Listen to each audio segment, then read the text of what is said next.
Welcome back to a Celtic State of Mind. It's Friday afternoon. I'm Paul John Dykes, and this afternoon I am delighted to be joined by Brian Degnan and Jim Orr for an hour talking about Celtic. Plenty to discuss. How are you, gentlemen? You were at a wee meeting last night in Glasgow, Brian. Could you fill us in on what that meeting was? Yes, I'll give a sort of a very brief overview. Essentially, we had a meeting with the Celtic Trust. The Celtic Trust arranged for several fan media outlets, bloggers, writers, and then just Celtic fans in general to attend. And essentially, they laid out what they believe is their best strategy for trying to hold the board to account and trying to get a voice, our voices as fans, to be heard. So there's a lot of discussions back and forth around what they're doing, why they're doing it, how they're doing it, and what the outcomes are going to be. I think it's fair to say that it was a really good discussion, but we are sort of really just at step one. I think, broadly speaking, everyone agreed with the cause and everyone agreed that we need to do something. I think there's just some miscommunication things we need to sort of clear up, which hopefully I think we're going to reach out with and try and work with some of the people for the trust to clear up some misconceptions, and then see how we feel. But it's always good to engage with people who are trying to be actively promoting Celtic and holding the board to account. As I say, the meeting was positive. I think everyone's on the same page in terms of where we want to get to, but I think there's various views on how we get there and how that's going to look. But broadly speaking, it was a good time. It was nice to meet everybody. Had the pleasure of Jim's company in person alongside Patrick, Chris and Lawrence. So personally speaking, had a really good night. Well, it's always a pleasure to be in the presence of Jim Orr. Jim Orr, you're one of the original activists in amongst the Celtic fan base back in the day. Back in the day. Over 30 years ago, you were there on the telly, handing out flyers, all that stuff. Well, it's actually Mr. Degnan last night. Every 2 minutes he's asking questions. At the end, he stormed the stage. He's dead impressive, that man. Very impressive. Did you stage yeah, dive, I think Brian? he just wants to be part of it. Pastor and Jesus. I think I tried to stage dive. Nobody would catch me, so I just fell straight in my face. But we live and learn. Absolutely. My name's Brian. I want to join. Yeah, it was something. There was a statement made last night about a united Celtic support is very powerful, and you can't deny that. And I think the aims of the trust are laudable.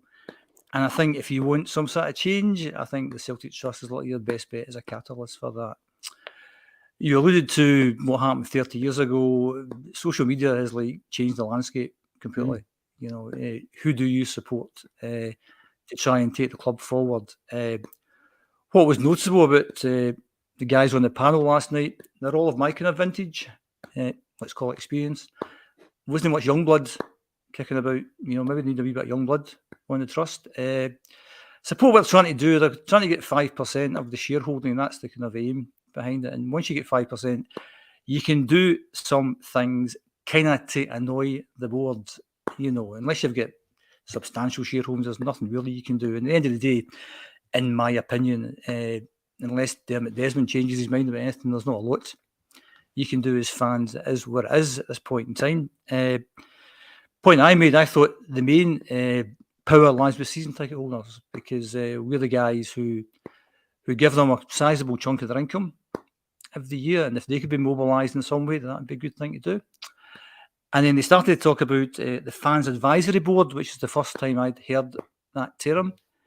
Which seems to have something a wee bit of bites, didn't it, Brian? As opposed to there's something called a fans forum, which I'd never heard of before. So I'm on this Acsom thing every couple of weeks for the last 3.5 years, and I've never heard of a fans forum. So news to me, don't know what they do, don't know how often they meet, don't know who goes to them, don't know what the outcomes are, don't know anything. So as people will tend to tell you in any big organisation, communication is a big thing. So I can't be the only Celtic fan that doesn't know there's a fans forum kicking about. But this Fans Advisory Board seems to be more of a statutory thing, that if the club don't do what this advisory board tell them to do, then you can then take it further. So that sounded quite interesting, and the guy that talked to that was very impressive. He spoke to that at the end. So that's another avenue. And as Jeanette Finlay said, the chair, and you know yourself, Paul, that basically when Celtic are doing well, no one's interested in anything else. But if they're not doing so well, everyone's interested in why aren't we doing so well? And that's reflected in the podcast, that if we do badly, you'll get tons of views because people are angry, people want to vent. So I think over the last number of years, and there's been a few guys on Acsom have said this over the years, particularly Kevin Graham, that, you know, we're not particularly well run as a club. But if you win 9 in a row and you win quadruple trebles, talk to the hand, you know, and you said that, Paul, as well, when talking to Dermot, when people try to talk to Dermot Desmond about, you know, failures.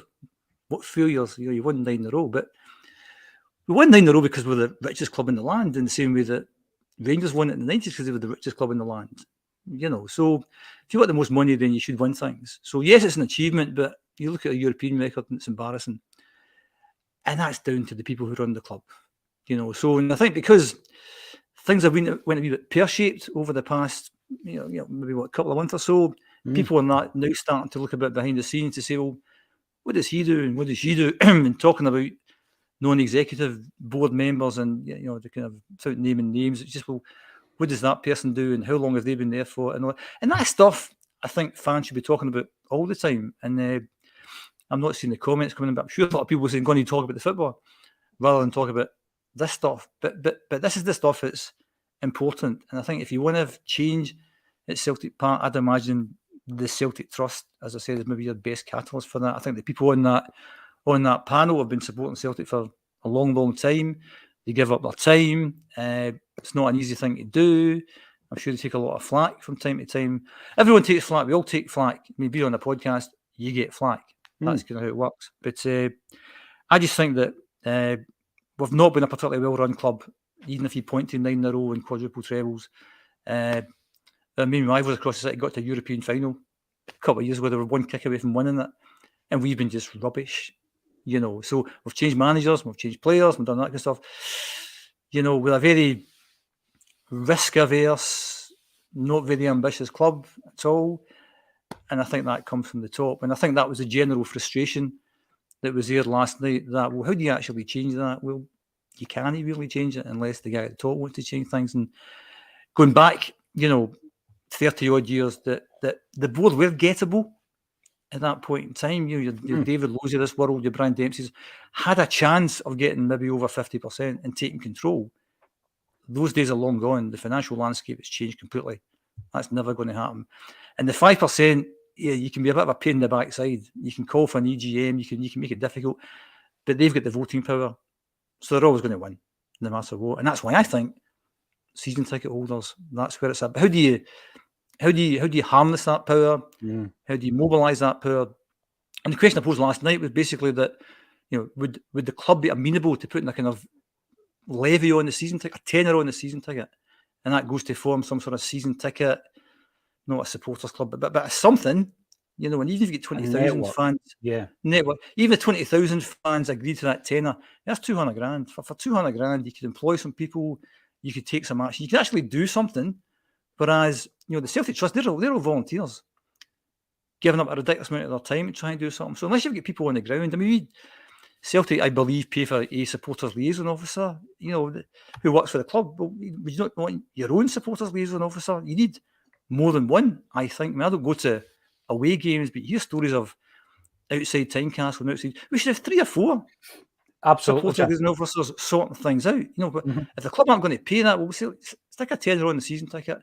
Let's get a fund together. Let's do something like that. Maybe that's completely, you know, a non-starter. I do not know. But I think, as was said by Brian there was a few things getting mentioned last night. What about this and what about that? And as I said at the start, the Celtic Support United are very powerful, but we have lots of fragmentation. You have the association and you have the affiliation, you have the Green Brigade, and you have the boys, and you have the Celtic Trust, and you've seen like others. But this fans advisory board, that was my big takeaway from last night. I thought that sounded like an interesting thing. That sounded like something with a wee bit of teeth that you might be able to hold people to account. And the other point I made last night is I tend to judge people on how they do the small things. If you can do the small things well, you've got a chance at the big things. I can't see the big screen. And I've said that for the past 2 seasons. And no one's doing it. And one of the committee nodded, he said, I can't see it either. So there's a dead simple thing that you can't see the big screen. Where's your customer service? Do you really care? I don't think you do. At the end of the day, it sounds like a rant. Didn't mean to be a rant. At the end of the day, they're a public limited company. What's their objective? Make money, and they're really good at making money, and you can't argue with them making money. Does that translate onto the park? No, really, and I'm sure we'll talk about that in a bit more depth today. They will argue, as you said, Jim, that it does. The Dermot Desmond one, get your medals on the table, that kind of thing. Recruitment, Paul, what do you know about recruitment? That's the attitude. And Jim, you're not talking about the big screen so that you can see a birthday message for a second cousin. It's for the VAR. It's for the VAR decisions. It's to keep you as a punter in the ground informed rather than everybody at home streaming the games, watching the games on Celtic TV worldwide. So absolutely, open meeting with the Celtic Trust is on the 29th of February 2024 at Gracie's Irish Bar at 7 p.m. All are welcome to the open meeting. So check them out on the socials if you want to hear what they've got to say. And I've got to say, thank you, every single one of you. It's almost 800 strong. After the bulletin, I'm jumping in my motor. I'm driving to Sunderland. I'm going down to Sunderland on Acsom business. That's all I'm saying. Brian, did you watch the Scott Brown interview the other day with Jerry? I did. I thought it was absolutely sensational. I think it's so twofold. First of all, massive credit to Jerry. I think people, although Jerry's an actor and a performer, it's very difficult to. Some days when you're acting performer, people assume interviews, being on camera, being yourself is easy, and it's probably not. I think Jerry transitions and has transitioned really well into being what I think is an excellent interviewer. I think that he put Scott at ease. He made him feel really welcome and bubbly. The personality came across. It was great chemistry. So massive kudos to Jerry. And of course, Scott Brown, I think everyone that's met him says he's a really nice guy, and I think that came across as well. It's quite hard to fake sort of genuine sort of camaraderie and repartee, and I think they hit it off well. So yeah, absolutely brilliant interview. Really good that Acsom were doing that sort of stuff, and they covered Ayr United as well. It wasn't just all Celtic centric, so I think really accessible interview for everyone as well. So brilliant job, all in. Yeah, I agree with that. I thought Jerry, big loving, by the way, if you're tuning in, Jerry, thought it was brilliant. He really put Scott Brown at ease. Scott opened up. You could see it as the conversation went on. And we are going to have more content. He also knew his stuff, channel. Jerry. Also, yeah, definitely. He also knew his stuff, which is the most important thing. You can't sit there and hum and haw. And a lot of it was unscripted. I think he had a plan at the start and then just let that be and just his own personality come out. Yeah, so a bit of a loving. Well done, Jerry Taylor, top man. Absolutely. And we know that when you get a coup like that, that other platforms will pick up on it, mainstream platforms will pick up on it. They're looking for a narrative. They go for the Celtic Rangers narrative, of course. Quite frankly, I would have ran with the kangaroo story. That's another thing. If you've not listened to it, get on the channel. 10,000 do you have. So well done, Jerry. And here we go. Jungle Lion, very often the first out the traps. I set this up at 11:30 today, and Jungle Lion was the first out the traps, responding to that notification bell. Let's hope the Lobbles and the Strackens don't have a nephew playing in goal somewhere. This will lead us on nicely to the main tagline. I think when someone comes to the club and they make a positive contribution, even if it is for 2 or 3 seasons, Brian, they are definitely worthy of discussion in any case. Under these circumstances where we are just now, the fact that there doesn't seem to be a succession plan in place, there is no goalkeeper in the building. You and I have spoken about it a hell of a lot over the last couple of years that Joe Hart has been at Celtic. I remember the initial presser that Acsom were at, and he was talking about the next couple of years. He said it a few times. It was like in his head, next couple of years. It was almost as if he had 2 years at Celtic. And I felt at that point, Brian, that give him another year, give him a third year, but have that succession plan and have somebody coming in who is your first choice, but Joe Hart is going to play some games. And as a couplet, if you like, in the practice games and in the training, Joe Hart's influence and experience would be vital to the new man coming in. We've not done that. We're left with Siegrist and we're left with Bain, and Obawalemi is out on loan, not playing. I don't think we've handled it that well, is where I'm going with this. Before we get into the positivity of Joe Hart and what he's contributed I don't think as a club we've managed this that well. No, and sadly that's nothing new.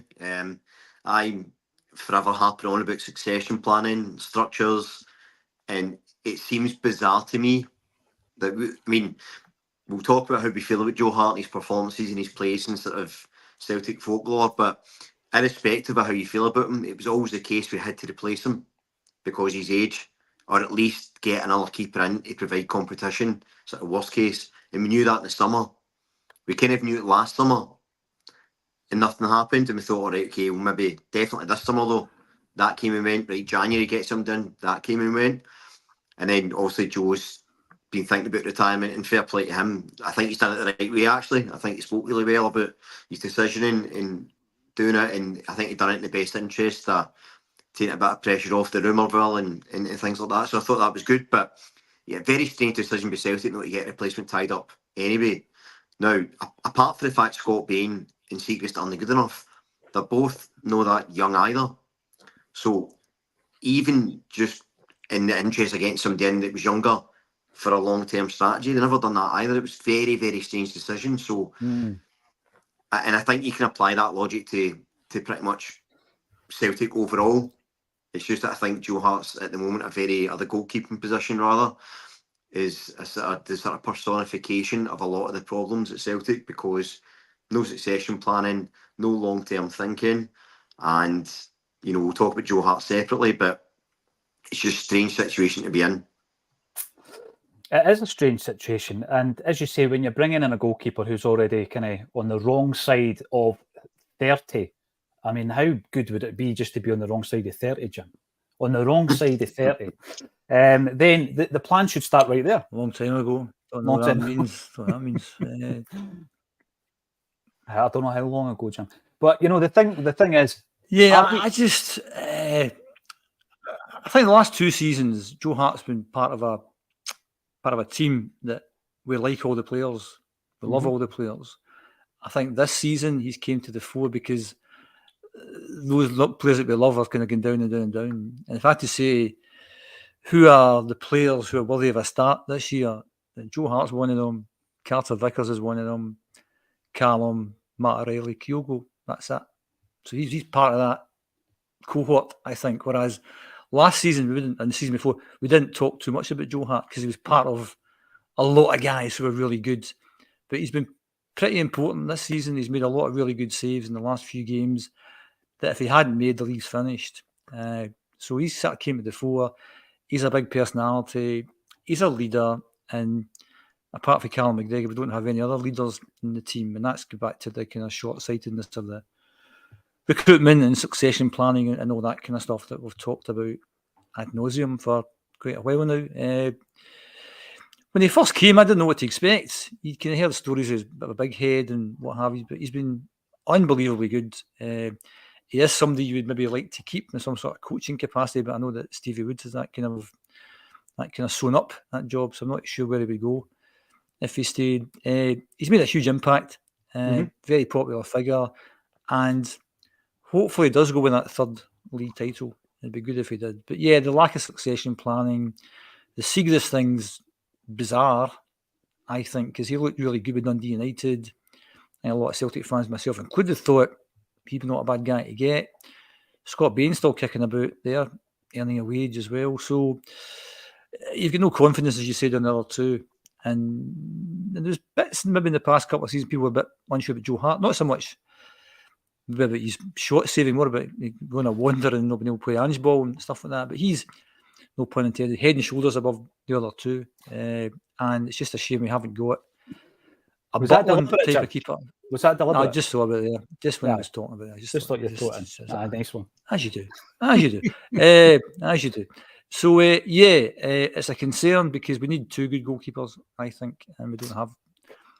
We've only one just now. So, and we gave Scott Bain, and what contract did he get? Was it a 3-year contract or something? Well, that went under the radar because Celtic didn't actually officially announce it, did they? It must have been one of the weeks where things weren't going well and they thought, right, we're not going to announce Bain's contract and we're not going to announce that it's Mohamed Bangura's birthday because we never ever got it confirmed. It's just the logic behind what we're doing at times is a bit baffling. The Nicholas Kuhn, who I met. Mm. 5.5-year contract. Nick, my mate Nick. Aye, good luck, mate. Thanks. How do you give somebody a 5.5-year contract? I just think where's that number come from? They've got to this point now, Jim, and we'll get on to the transfers because I've got a wee thing I want to speak about regards to Mo, El Yunusi, Copenhagen, etc. But we've got to a point now where we've painted ourselves into a corner, you know. And I think Mo El Yunusi, I'm going to use him as an example. I don't know if we were interested or not, but he would not fit the criteria set or the remit set by whoever's setting it, by the way, for the recruitment team.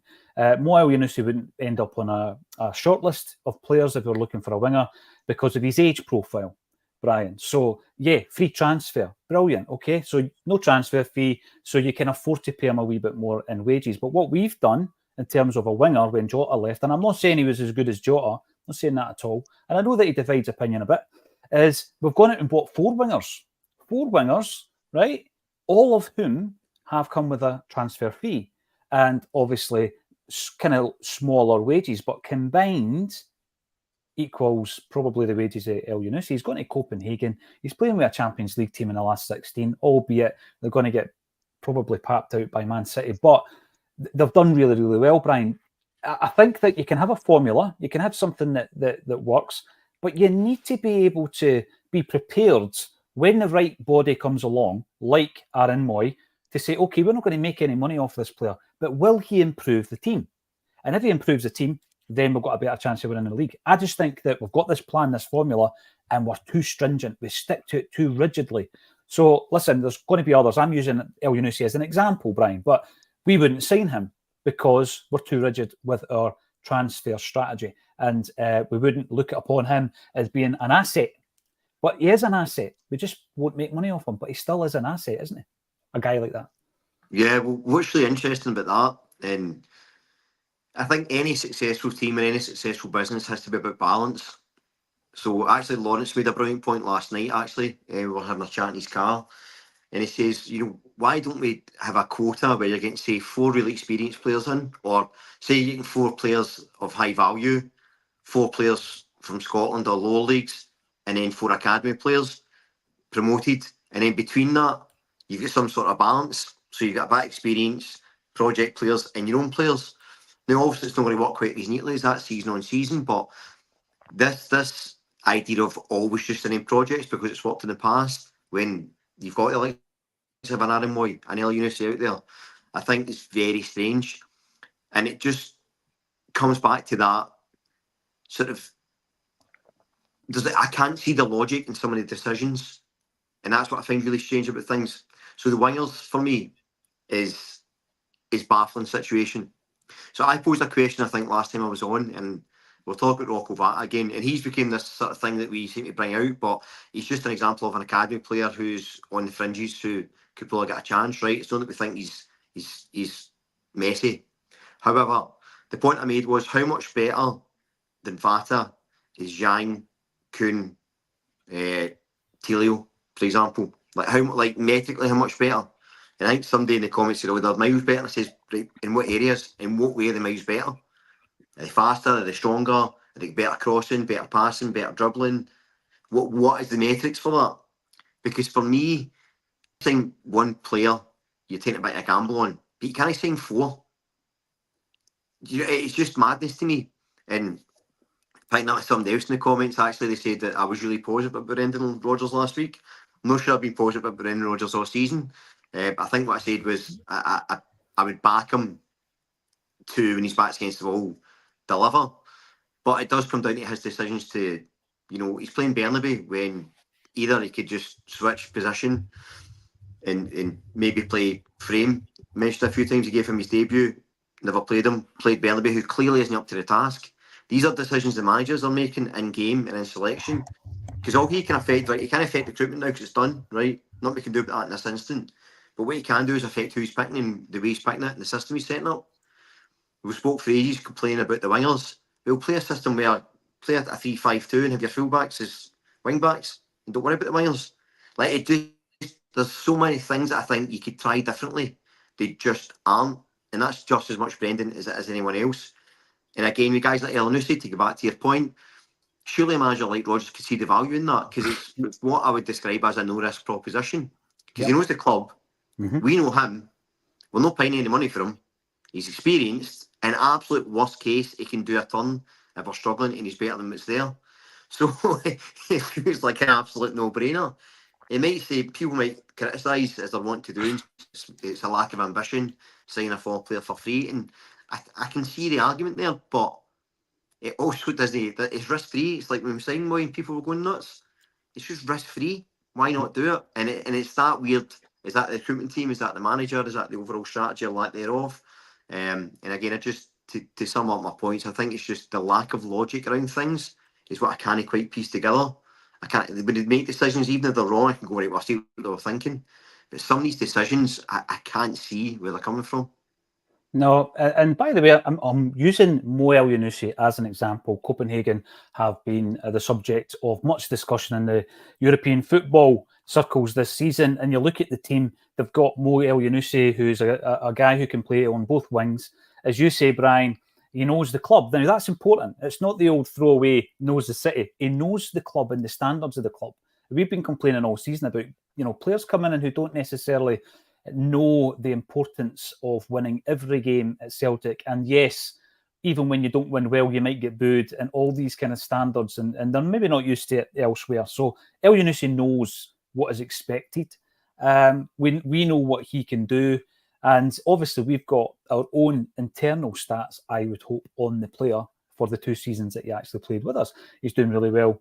Copenhagen are doing really well. And they've got another couple of guys that we would have known a thing or two about. And by the way, tin hat time on, Scott McKenna and Jordan Larson. Now, McKenna obviously played for a number of years at Aberdeen. He's a player that Brendan Rodgers admired previously, potentially even scouted. Could have had him on loan. Would he do a better job than, for example, Stephen Welsh?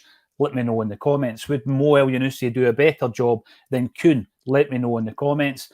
Would Jordan Larson be a better proposition than Adam Ida? Let me know your thoughts in the comments. I know it all comes down to opinion, Jim, but I think we really are painting ourselves into a corner. Listen, it's old school. Remember Billy Stark came in. Billy Stark's centenary year, Jim. Bit of experience, that's what we needed. There's nothing wrong with that. Neither to the modern day Aaron Moy. Great example. He comes in, he gives you that experience, he does a job. Gordon Strachan's last season, Hartley and Robson, right? 2 guys from the Scottish game, came in, made a big difference. Jim, are we, as I say, painting ourselves into a corner and we need to change the strategy? Brian said the phrase lack of logic. And before I leave my best pal, Nick, the point I was making there was 5.5-year contract. Right. So where's your logic behind that? A strategy is good, and you can stick to the strategy, and I don't have an issue with that. I mean, if it was me, I'd be saying you get a 4-year contract, and what tends to happen out with football as well, if you get a new job, it usually takes the first year to kind of get to grips with a new job and the new systems and the people you're dealing with and all the stuff that goes with it. And it's that second year you really kind of make your mark, I think. Yeah. And I think football kind of works the same way. So if you give somebody a 4-year contract, I think at the end of season number 2, it's stick or twist time. You either sell them, hopefully for a lot of money, or he signs a new contract, another 4-year, rinse and repeat. But 5.5 years, where's the logic in that? I don't understand that at all. It'd be good if somebody explained that to me, because I'm not interested in talking about individual people. But if we sign somebody like my pal Nick, and he's on maybe, I don't know, what, 15 grand a week or something like that, I don't know, which is with bonuses and maybe national insurance, it's the guts of £1 million a year, say, for 5.5 years. There's 5.5 million. And the cost was at 3.5, was it? There's 9. 9 million quid like that on a player who, it is early days. Some people are not convinced, but it's too early to judge anything. But there's £9 million invested in that one young guy because he's on a 5.5-year contract. Personally, I find that totally and utterly bonkers. Don't understand it at all. Don't understand the logic at all. The question you posed there was about experience. Absolutely experience. We don't have experience in the team, and that's why we find it difficult to get over, to maybe see out some of these games. An experienced head in the game last week against Kilmarnock would a lot have got us through the game. But bring on all these young guys. And the manager's making mistake after mistake after mistake. And I don't know if, I haven't been on social media much this week, but when the Kilmarnock player, I think it was a big centre half, had been down injured, Callum McGregor called everyone together with about 10 minutes to go and had them in a huddle, and he was given the whole kind of this, because he's the only leader we've got. Mm-hmm. And that was good that he was doing that, but you're wondering, what kind of effect that would have, if any. Young German guy, young Korean guy, young 60,000 people going bonkers. You need that experience. You need your Aaron. It was Robson and Hartley that won the league in 2008. Because with not many games to go, we were quite a bit behind and we were getting booed off the park. And again, a very ordinary team. With great players like Boric and Naka, say, but, McManus was in that team. And from memory, Naylor was in that team. And Gary Caldwell, Hartley Robson, Scott Venegar. They weren't like big stars, but experienced guys will get you through. Said last time I was on, the strategy's wrong. For every young project we buy an experienced player. So you've got that kind of balance then. And then if you want to sell the young superstars in a few years' time, fine. But, and people have had a wee dig on the comments.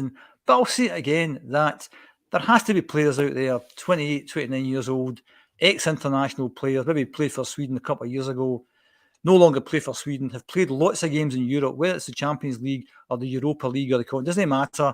They've maybe played 300, 350 games for a team. Established guys know how to get you through a football match. That's what Callum McGregor needs. He doesn't have that. And that's why we are where we are just now, because we don't have that experience.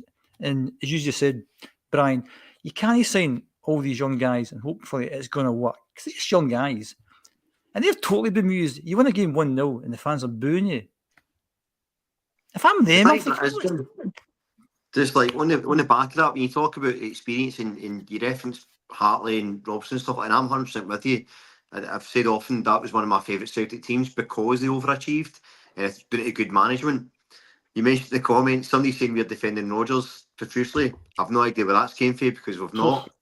That's madness to me. But on their point with the striking signing policy, he go guys like, see, back in the, he'd have went and got at Majowski, which we could have got. Yeah. Guy for Aberdeen, scoring goals for fun, actually fits the age profile, actually 24 years old, but played a lot of games. And you think, why no go for that? And it goes back to that logic thing, like there's players on our doorstep we're just ignoring.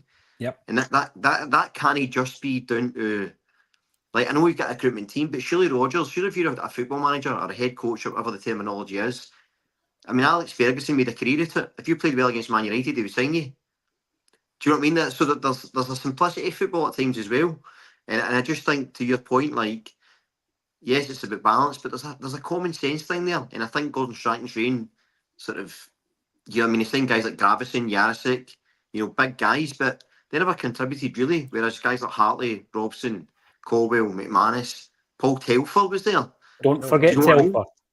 Don't forget Telfer. Yep. I thought you were going to say Mo Kamara there for a moment, so I'm glad you said I'm not that stupid. Despite what the comments say, I'm not that stupid. But the point being, these were guys that were robust, knew what to do. And he sprinkled it with the quality, Brian. Yeah, Boric and Nakamura. Again, perfect balance. Then the younger guys that you had, like your McGeady's, your Maloney's, that knew the club that were there, your McManus that came through the ranks. It's all about balance. And I know you can't always replicate things over and over, but there's got to be a crumb of intention there where you go, look, we can get, to Jim's point, brilliantly put about Kuhn. I mean, a 9 million cost for a guy who, look at me, going to do well, but that's insanity. And it goes back to that logic point. You know what? And you mentioned Kilmarnock. I know people thought about the boy Danny Armstrong, right? I don't think he's good enough for Celtic. However, is he better than Yang? Probably. He's certainly having a better season. He's having a better season. Yeah. Mm-hmm. Do you know what I mean? And it's just like, but they go, well, like, he's 28 now and he's no super famous and he's Scottish. And you go, well, who cares? If you get him into a job for a season, we have an area we're clearly lacking. And again, look, I don't think I'd be super excited about him. But given how poor some of the players are at the club just now, guys like that must be worth a punt at least as a backup. It's part of, I think it's part of finding that balance, Brian. The point I continually make is, are guys like, and I'm not saying because we never signed him for Hibs, but John McGinn came through at St Mirren. I seen him as a 17-year-old. He bossed the game. He was up against Stefan Johansson, a Norwegian internationalist. You could tell then that's a boy who's going to, you know, he's definitely got potential. Why not buy him at that stage, loan him out? Because at that time, just before Hibs bought him, Dundee United were in the frame to buy him. You know, they understood the talent was there, Brian.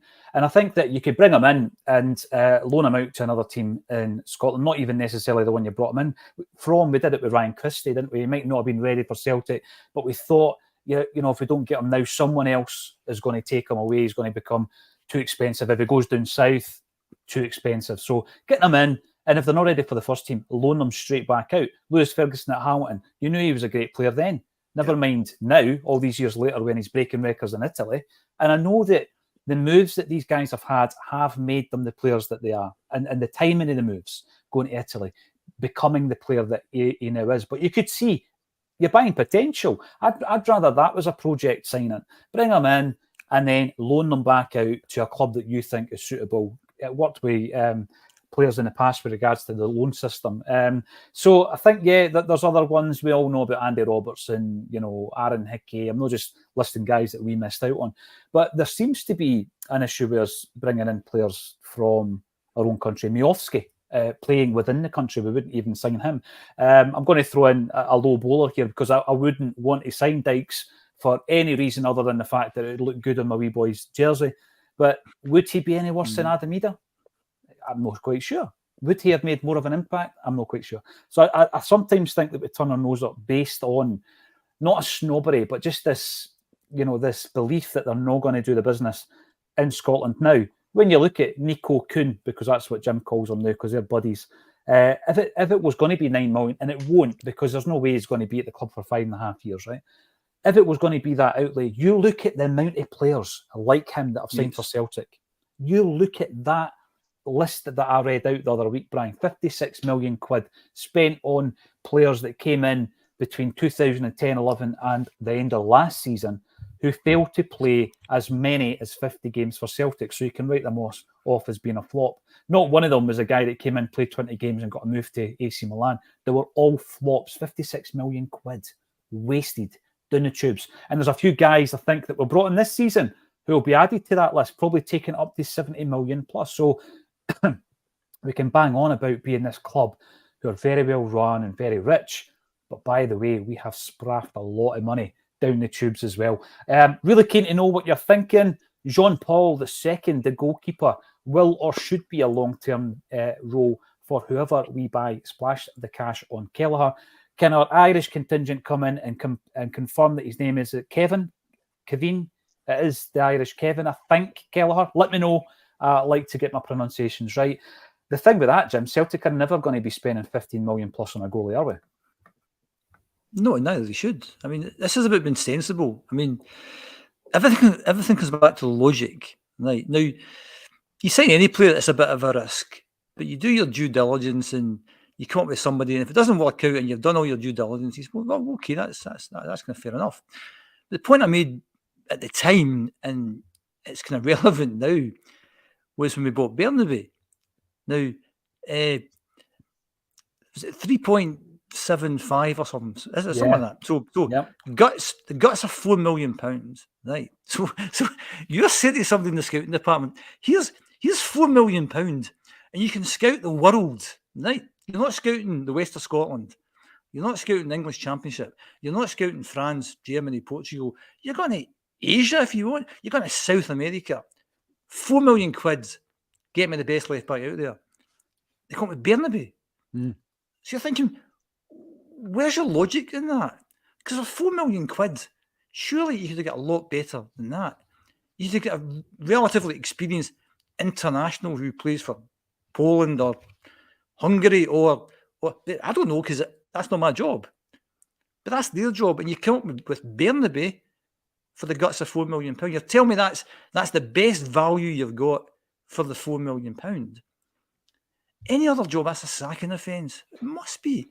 And the wages are tied up with him. Again, maybe he's in, I don't know, it's in a 4-year contract or a 2.3-year contract or some other bizarre thing. But whatever the number is, that's the guts of a number that's more than 4 million, 6, 7. We're tied up maybe 7 million in him and 9 million. That's 16 million without even thinking about it. And that's why it's vital we get these things right. And that's why you're not going to spend £15 million on the goalkeeper and his wages on top of that. And you're taking that to £20 million plus in one player. This is the fans' money. Getting back to the season ticket thing, this is our money. We're trusting these guys to spend it wisely. That's what Fergus always said. This is the fans' money. I have to spend it wisely. And that's why, at the time, and he was getting lots of grief because Cadetti and Van Hooydonk and Di Canio, and he was saying, look, this is the fans' money I've got here. I need to spend this wisely. And maybe sometimes he got it right, maybe sometimes he got it wrong, but hey-ho, that's how things work. But this is fans' money. And if there's 50-odd thousand season ticket holders paying £600 plus, that's the guts of £40 million. So for the guts of £40 million, we've invested £16 million in those two players. One we don't think is very good, and one it's a bit too early to judge. So you can't continue to do that. And it's dead easy to say, oh, well, we've all this money in the bank, therefore go and spend it. Like, yes, we should be spending it, but we have to be careful in where we spend it. The point was, over that transfer window, we had a chance to fix the season. Yeah. And we didn't do it. For whatever reason, we didn't do it. If we'd assigned a few players and it didn't work out, you would say, well, at least you tried. At least you tried. And I think where we're at just now, for me, we need to split this as we sit just now into kind of short-term, long-term. Short-term, we have to win this league by whatever method possible. We've got 12 games to win this league, and we're in a title race now. And for a lot of people, they don't know what a title race is, but this is it. Embrace it, enjoy it, and get behind the team wearing the green and white hoops is my kind of message. Talking in podcasts and phone-ins and blogs, that doesn't matter. Nobody's bothered about that. But when you walk into Celtic Park or Fir Park, whatever, when you walk in that gate and you come out that gate, you support the team 100%. You don't mum, you don't moan, don't groan, don't boo, don't shout sack the board, don't shout loud, don't do any of that. Like, that's for when the game finishes. That's for long-term stuff. We are where we are because of all that stuff. But we've got 12 games to go, and we need to, and a game last week, come on, the mumps and the moans were happening early doors. That doesn't help the players. They're young, they're inexperienced, they need all the help they can get. We need to get behind them and push them on. Because if we win this league this year, that'll be pretty sweet. Right? We're not the favourites, rightly so, because we've been too inconsistent. And I know people say, well, the main rivals aren't that good. They're more consistent than us.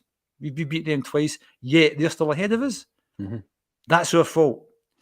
So the manager has to step up as well. Because I think he's got 12 games to save his reputation at the end of the day. And I don't look at the comments, but in terms of backing the manager, no me. At the time that he got appointed, I said, this is unimaginative, this is lazy.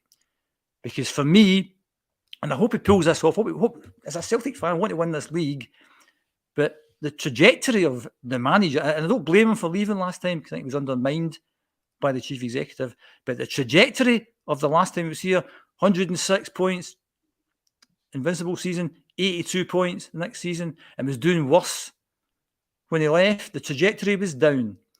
He was signing Missondos and Ollie Bucks and the boy Weir. Signings, he got lesser relegated last season. Again, looking at logic, why would you bring someone like that back? Set at the start of the season, I hope we would do well. And I back him 100% because he's the Celtic manager. But for me, logic went right out the window with that. And who's to say if they brought somebody else in, they've not done any better. But his decision-making, his team selection, his substitutions, all through the season are miles off it. And he has to stand up now and be counted and show that he's the manager that he is. Every day on the training pitch. There was wee bits from last week's game, wee clips, looking round in circles. That's down to the manager. It has to be down to the manager. Has to be. And we've got 12 games to win this league, so we need to get behind the team. If they're wearing green and white hoops, we're going to back them. The players don't know you're booing for somebody else. They've just won the game and you're booing. They think they're booing them. You can't. I saw people in the comments saying, well, if they can't handle the booing, they shouldn't be here. a lot of them shouldn't be here because they're not good enough. But that's counterproductive. If you're going to boo Celtic players after a match, how is that going to help them? They don't know you're booing about Peter Law or them. They don't know that. So you have to get behind 12 games, 10 of those games we're playing against teams with vastly inferior resources. And then we need 2 big performances at Ibrox. And we need Carter Vickers back. We need Hatate back. And we have these guys back and we have a game plan and we know what we're doing. You know, we take throw-ins and corners and free kicks. I've got no idea what we're doing. No idea at all. You know, what are they doing all week? But we are where we are just now. So I'm going to stop my rant at this point in time to say that. That's not a rant, Jim. 12 games. Win this league, it'll be sweet. If we don't win it, we don't deserve to win it. And well done to the team who does win it. But we've got 12 games to do this. And that's all that matters, starting on Sunday.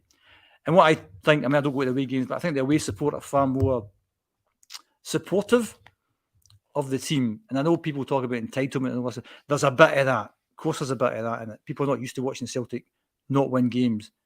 But that's the time you have to stand up and be a Celtic fan. We don't care if we win, lose or draw, as long as we win. that's the kind of theory we have now, you know. So anyway, rant over for today. That took me 11 seconds. That was only... Jim, it that was is not... Jim, it was that well is, worth the wait. What a pizza. Yeah, Hats any off given me. Sunday, you're right. It's Pacino, he's back. I wouldn't say it was a rant. I thought it was quite rousing. Yeah, brilliant. Play it in the dressing room. One point. Just to act as a bit of a counterbalance, if I've still got it here, was a best comment anyone's ever made. Was last time. Somebody called Chico69ers said, "Love watching Jim. Spends a whole hour impersonating an eye-rolling goldfish that has excess earwax in its right ear. If fish actually had ears, what a laugh." I said, harsh but fair. There you go. Harsh but fair. That's gone on your T-shirt. Harsh but fair. One last point on the Bernabe discussion. Alexandro Bernabe, you're right. You've got £4 million. There's your budget. £4 million. We need a left back, right? And we go in 2022 and we buy Alexandro Bernabe. Who else was available at that time? Going back to the discussion that you and I just had, Brian, well, Josh Doig was available at Hibs. We could no longer buy him. We could no longer buy Josh Doig 2 years later because he would be out of our price range if we were to have gone and tried to buy him. Another player who was widely known to be a very, very promising talent was, of course, Aaron Hickey, a couple of years earlier, leaving Hearts for Bologna. And again, we could not sign him now. We could not go toe-to-toe with the clubs that are interested in these types of players. So it's about knowing sometimes that the player you're looking for is on your doorstep. You know, it shouldn't have to be the wide net all over the globe. And if there is somebody playing for Lanús in Argentina who is better than Josh Doig and Aaron Hickey, go and get him. But Bernabe's not that player. So I do think we need a much more of a balance. What do you make of what Jim's just said there? I thought that was quite a rousing speech rather than a rant. Let us know what you think. Come on, PJ. Why Sunderland? Alex, I don't know. Maybe you should look at their squad. Is there anybody in there of ex-Celtic vintage? I don't know. You'll need to work it out.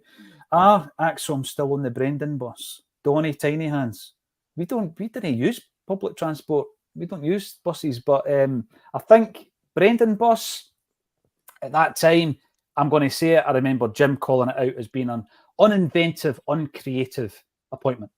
At the time, Jim said it. I wanted Maresca. I said... You wanted Maresca, you did. Not with hindsight, Brian. You wanted Maresca. Of the three of us on today, Donny, if that is Donny out there, because I heard he was a Rangers fan last week. Terrible, tragic humour. I did want him back. Brian. I thought, brilliant. He's the best gaffer we can get. And we can discuss all this kind of stuff. But what I don't like is a narrative that is now being widely spread in the mainstream around a new manager to replace Brendan. And if Celtic fans can't see that for what it is, mischief making, then you need to realise that that's all it is. Joe Hart, another word on Joe Hart. Brian, I hope we get through this season. My priority is always the league. It'd be nice to get a double, of course it would. But if we win the league and he's come up here and he's won 3 leagues and away he goes, I think one moment this season, and there's been a lot, but one moment this season would be that game up at McDermott where we're 2-1 up, having come back from a goal down at half time. Hart makes a save right next to the post. We break away and we score the goal to put it beyond St Johnstone. There's moments like that every season from Joe Hart, as well as his leadership capabilities. Even if he didn't decide to retire, it was time to replace him at the end of the season. But I think that, you know, in terms of motivation, Brian, I think he is a type of guy who will be motivated to go out on a high. I watched his interview.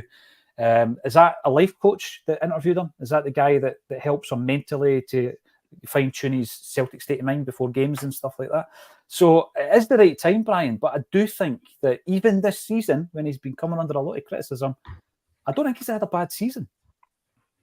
No, it's always really interesting with Joe Hart. It'll be interesting, you know, what happens when he goes, because I think it's how will you remember him. And I think I'll remember as someone that, you know, to paraphrase The Dark Knight, it's the hero we needed, maybe not the hero we deserved, because I think that when he came in, we had Hologram Hans, who's the worst keeper we've ever had. And I remember the cheer when Joe Hart made his first save, and people were just amazed that with the goalkeeper to save the ball. And he came in and he steadied the ship and he inspired confidence in his defence. Is he great with his feet? No, we knew that. Is there times he's got mistaken him? Yes. But is there times he's saved his points? Absolutely. So I think you say he's been above average keeper. I don't think he's one of the all-time greats. He's certainly no one of the worst keepers we've ever had by any stretch of the imagination. And I think he's done a good job, and I think he'll be remembered for that because he'll be part of that Ange era. And I think all these players will be sort of remembered so fondly because we fell in love with all these guys really quickly under Ange. And I don't mean to keep talking about Ange, but, you know, we commented a lot. I think Jim said it as well. They all seem like good boys. They all seem like good guys. You put a real liking to them really quickly. And I think just being part of that group will be fondly remembered. You can see people now talk about Starfelt as if he, you know, he's Beckenbauer because he's not here anymore. Because you remember him fondly, and I liked Starfelt, but I think it was brilliant. But it was good. And I think Joe Hart will be remembered the same. I think people look back and go, our big man done all right for us. And look, I think as a person, I think he's actually comes across as a really good bloke. I think he spoke really eloquently about mental health and about speaking about things and about, you know, not getting caught up in things and forgiving things and letting things go and prioritising his family. And I think he's a real role model. And I think that people at the club would really benefit from having him around. You know, maybe as a coach, something like that. But I think he's been a great presence, and I think some of the almost the unquantifiable things he's brought to the club are probably more valuable than his services necessarily in goals. So he'll leave a lot of affection. I think he'll look back fondly, and I'm sure he'll give his all. I don't think for a second he'll give up the ghost. I think if anything, you'll see probably as close to the best version of him as possible in the next 12 games, and we need him to be anyway. But I'm sure he'll leave a good impression, and I'm sure Celtic's left a wonderful impression on him. Yeah, and also you can actually make a case for him if you ignore Europe. You could make a case for him being the best player this season. And Matt O'Reilly in the first few months was easily the best player. He's tailed off a wee bit with something to do with his move. I don't know, but Joe has been fairly consistent league wise, and you would say over the past month or so he's not been the best player. So, and if we win this league and he makes a few more vital saves, you could make. I'm not saying he should be, but you could make a case for him. Carry him round the park, Jim, old school, like they did after 10 men. Carry him round that park because it's going to be the end of a very illustrious and long career for a goalkeeper who's played at the very, very top. On the Matt O'Reilly thing, don't want to labour the fact. I do agree with Jim. I don't think he's been at his best recently. And automatically, as football fans, we think, oh, it's because his head's turned and there's been this interest from Atletico Madrid and undoubtedly other clubs are being sniffing about. You know what? I think that he's played a lot of football, Jim. I think he's one of the guys that Brendan Rodgers always goes back to if he's fit, he plays.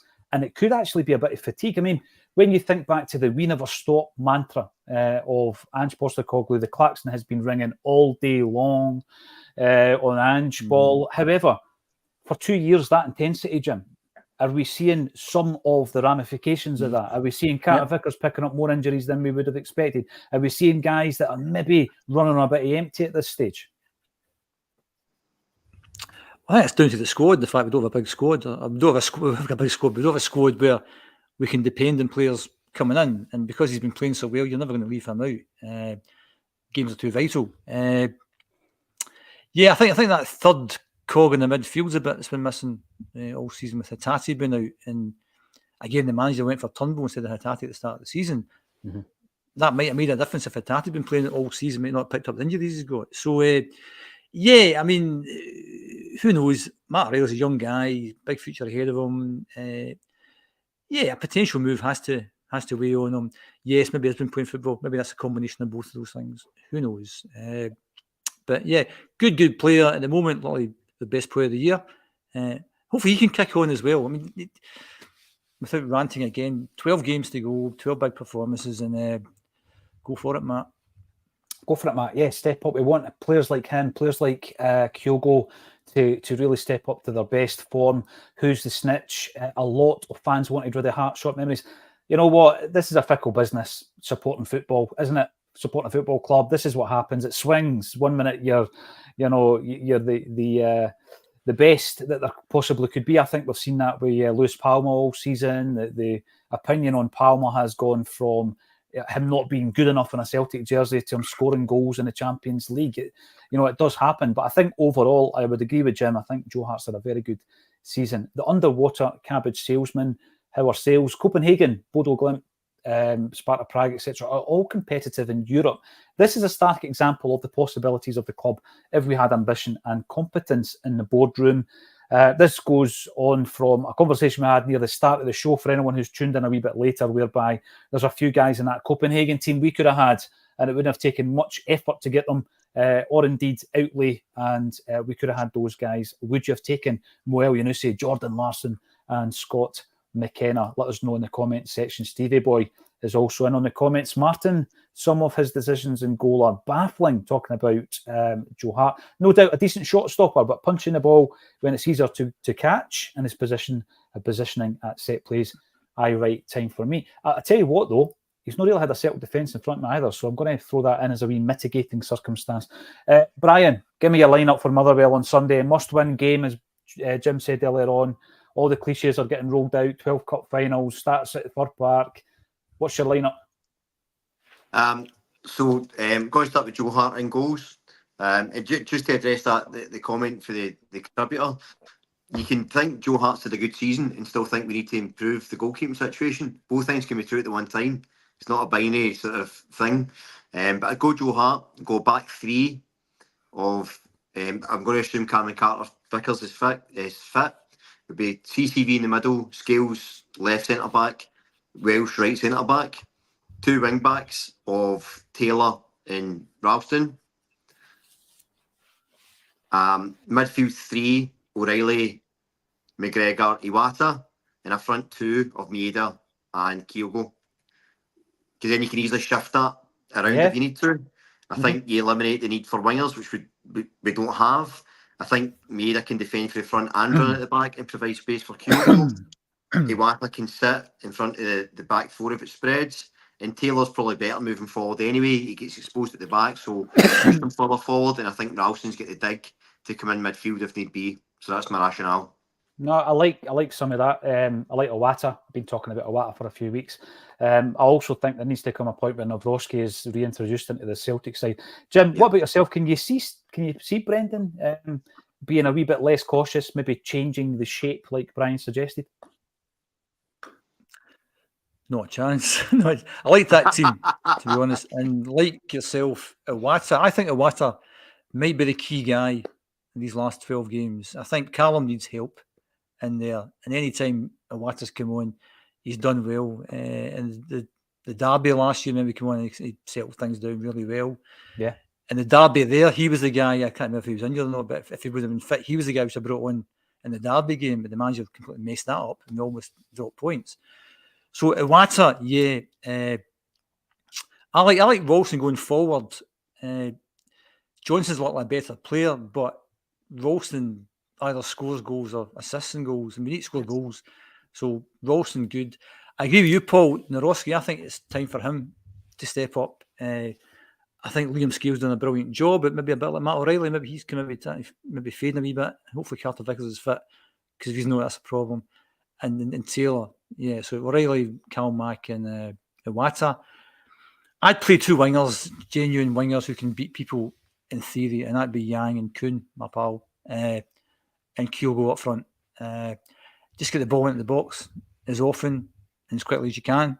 And if we don't manage to score the goals, then I think we need to maybe change up front. And Maeda up front alongside Kyogo is maybe a better bet than Ida, because I don't think his strength is in the air, which big guy 6 foot plus and not too good in the air. So again, logic is out the window there. But maybe Maeda and Kyogo up front if we're not managing to do it. But I mean, we've put two close games against Motherwell. We were very, very fortunate to score in injury time in the first game, and then even we get the penalty at Celtic Park in the late on, we still managed to mess that up. They're not having a great season, but teams fancy themselves against Celtic this season. That's the big thing, because when we scored 9 against Dundee United, every team was fearful, thinking we could lose 10 today, we could lose 11. But when teams look at certainly what Kilmarnock did last week, Kilmarnock were pretty bold, fancied the game, were confident. Once they got to half-time, only one goal down, they pushed up, they made it difficult. And I'm sure Motherwell will have had somebody watching the game and thinking, well, we should be able to do that. But as I've said, 12 games to go, time for Brendan to stand up. We talked at the start there last night when the Celtic Trust said that a united Celtic support is very powerful. And I was talking about change at Celtic. We've got 12 games to go, and that same Celtic support could be very powerful in trying to get us over the line. So at the another rant or rallying call, just don't boo, just don't mump, just don't moan, and let's win these next 12 games, win the league. Yeah, absolutely. A couple of things to leave you with. Scott Bain is indeed still under contract until May the 31st, 2024. Paddy Roberts does indeed play for Sunderland. And we've got somebody here, Brian. Rob McCleary, Scunthorpe Celtic supporters. Name me a player that played for Celtic and Scunthorpe. Brian Degnan, you're on the spot. Countdown clock is ticking away. GH.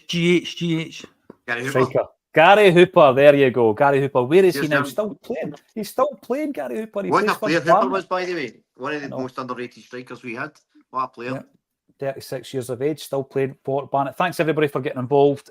We are on the road. We are doing some gigs with Paddy McCourt in various places around Scotland, and also the one, the only, Brian's mate, Martin O'Neill.